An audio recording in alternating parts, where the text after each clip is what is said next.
You're home alone. It's late because you decide to stay up to catch up on some homework while maybe watching a YouTube video or two. When you finally convince yourself to head up to your room, you hear a sharp knock at your door. You feel a sudden throb of misgiving, and your heart sinks deep into your chest as you wonder who that could be at this hour. Yet, you're compelled to open the door. You approach the door slowly, secretly hoping that whoever knocked in the first place has already left. You reach the door and breathe deeply. Turning the knob, your jaw almost drops as you lay your eyes on who is standing at your doorstep. It's two children.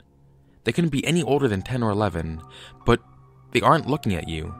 They have their heads bowed down, looking at what may be your feet. They look homeless.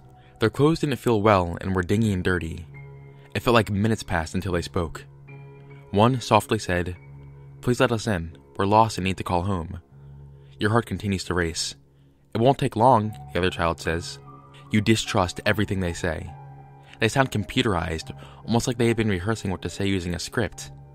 Before you have time to turn them away, one of the children lifts its head up to gaze at you. You feel paralyzed with terror when you realize that the child's pale, pasty face is framed with two pitch-black eyes. Your feet feel as if they are glued to the floor beneath you. You know that you don't want to let them in. You finally begin to speak. I can't right now. Please go away." And he slammed the door shut. You almost fall to the floor, yet you're still panicked. You feel tampered with and traumatized.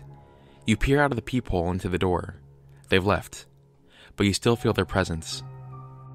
What I've just read could be described as a typical encounter with a black-eyed child. Starting in the late 1990s, people have reported seeing black-eyed children either on the road hitchhiking or panhandling, or showing up on residential doorsteps. The children can appear between the ages of 6 to 16 and are described as always having pale skin and deep black eyes. This particular urban legend started on a ghost-related mailing list written by Texas reporter Brian Bethel in 1998. He wrote that he came upon black-eyed children in Abilene, Texas, as well as Portland, Oregon. The story eventually gained a lot of popularity and became a trend in creepypasta stories. In 2012, Brian was featured on the reality television series Monsters and Mysteries in America to tell a story, and he also wrote a follow-up article for the Abilene Reporter News, where he gave the details of his story.